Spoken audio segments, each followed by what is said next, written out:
think it's sort of like a record. We're going to have 15 fights. It's going to be, I call it a boxing extravaganza.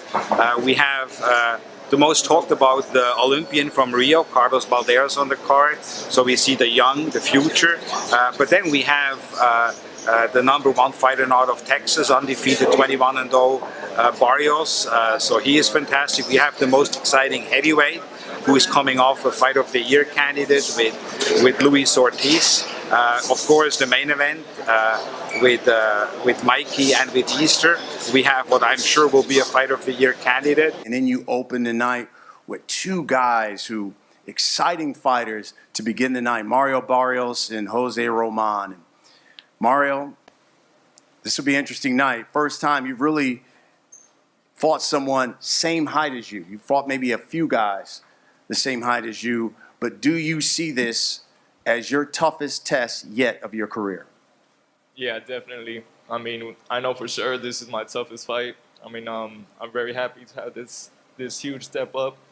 This is, this is gonna be one of those breakout performances, I've been looking forward to. I mean, I want to thank Roman, for taking this fight. I know he's coming with a lot to prove, and I mean, so am I. I'm carrying, my city of San Antonio, Texas, on my back. I mean, I love fighting here in LA. I always get, a lot of love every time I come here, and yeah, I mean, I'm looking forward to a very exciting fight. Well, Mario Barrios is a talented young boxer. A win over him will open a lot of doors for me. I want to thank Showtime, PVC, and Ringstar for giving me this opportunity. And the people are gonna love this fight. Because you guys are, for the most part, the same height, what should we expect Saturday night? You're gonna expect a war between two Mexican fighters. You asked me if a southpaw can put me problem. You talk about probably the fight against Donovan Dennis, right? For that fight, if you remember, I was fighting in a tournament. And in the first fight, I was cut above my right eye. After the fight, I had 1 month to train. I didn't was healed properly to can spar. I had 0 sparring for that fight, and I think that was the main thing, the problem for the fight against Donovan Dennis. But now I am really ready. When we got this call for this fight, I was already in shape, and we had to just make the adjustment for the southpaw. We brought the sparring partners, and we had 3 full weeks full of fun. I'm ready for Saturday night. Buenas tardes. Sería grandioso una revancha conmigo igual. Yo vine a hacer lo mejor que sé hacer en el ring, que es lo único que sé hacer. Yo no sé hacer poner un cuadro, no sé hacer nada, lo único que sé hacer es tirar piñazos. Y vengo a hacer lo mejor que hago. Sí, sería una gran oportunidad y sí la deseo con el alma. Antes de que me pararan la pelea, hubieran querido que me sacaran en camilla, que me hubieran arrancado la cabeza antes de que me hubiesen parado la pelea. He says thank you very much for everyone here, and he's happy to be here. Without a doubt, 100% a victory on Saturday will put him back in line. He doesn't feel that he should have, be bumped anywhere but in the top 5 as a heavyweight. The only thing he knows how to do is fight, and that's what he's coming to do Saturday night. And he's 100%, dedicated to his craft.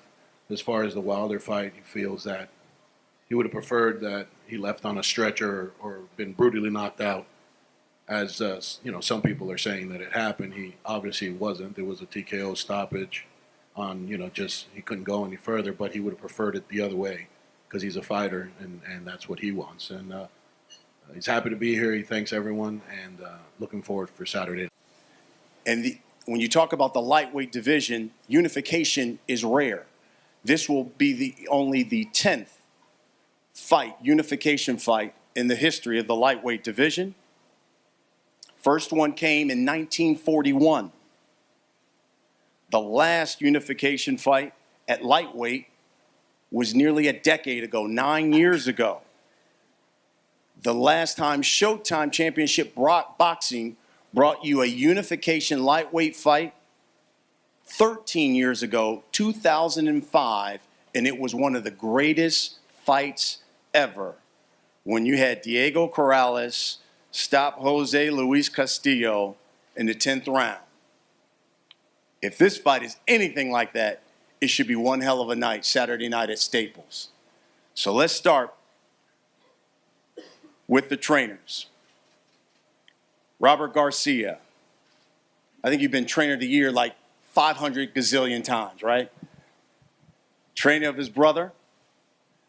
How much of a risk is Mikey taking by fighting Robert, who has such the height and reach advantage? Look, there's always risk in any fight, but we're very well prepared. Mikey's mentally ready for a big challenge, and there's always risk. There's risk. This guy's very tall. He's I'm sure he's gonna try to use his reach and try to fight on the outside, but we're ready for whatever he brings. Look, I didn't even see those last two performances. We're ready for the best Robert Easter. Mostly everybody thinks he lost against Fortuna, so that's not the fight that interests me to watch. I want to see the best Robert out there. There's very few fights out there where I could see, really see the best out of him. But, we're ready. We're ready. Kevin, you were quoted as saying Mikey overlooking, being disrespectful to Robert by not talking about him to the media and talking about other fighters and other fights. Expound on that. Well, I mean, it's obvious that, basically, for the last couple of weeks, they're talking more about Earl Spence and Lomachenko than as opposed to talking about this fight on Saturday night with Robert Easter Jr. So I look at that as disrespect and overlooking.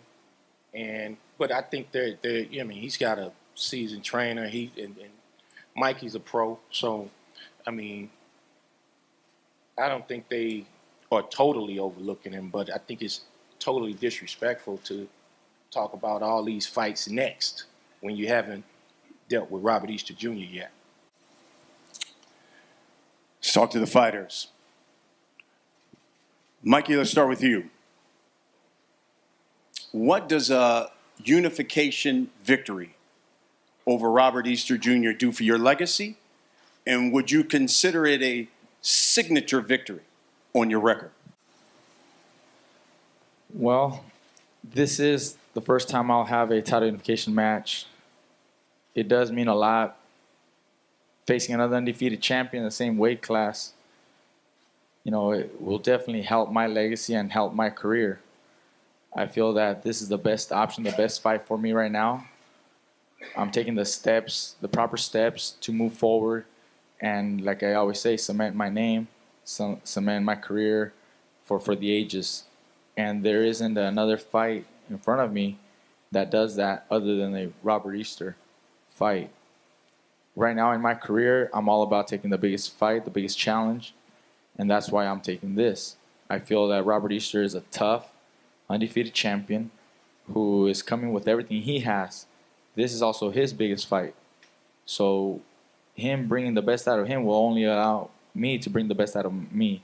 And that's why I really asked for this fight. That's why I wanted this. We were looking at options, but nothing else interested me or nothing else excited me enough like this fight. It's gonna add, big attention. It does a lot for my career. Put me in a recognition, where I'm supposed to be. Like I said, this fight right here is a big fight, but I look at all my fights like a big fight.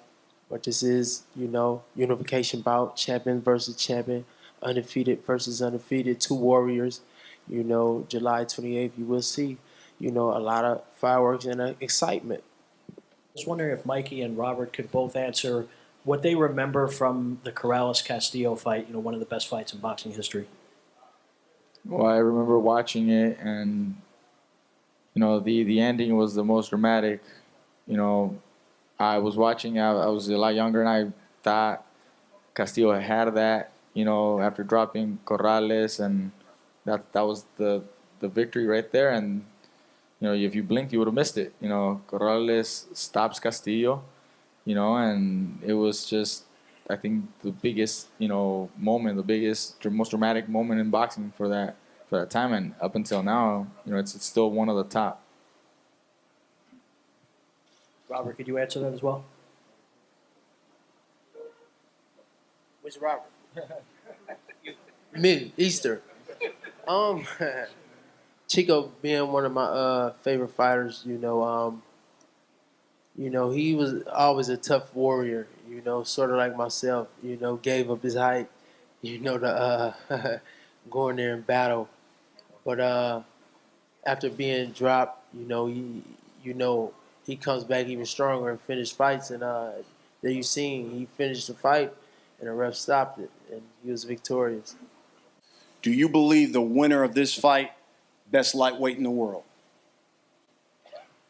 I think a lot of that is up to opinions, and I don't like, just like Robert says, he doesn't really pay much attention to what one says versus someone else. I don't really look at what the media might put down as best in the division or on any list, but overall, we're the only 2 undefeated champions in the division. So the winner should be considered the best. Whether some agree or not, that's their opinion. But in my eyes, this winner will determine the best in the division. We're the only 2 undefeated champions.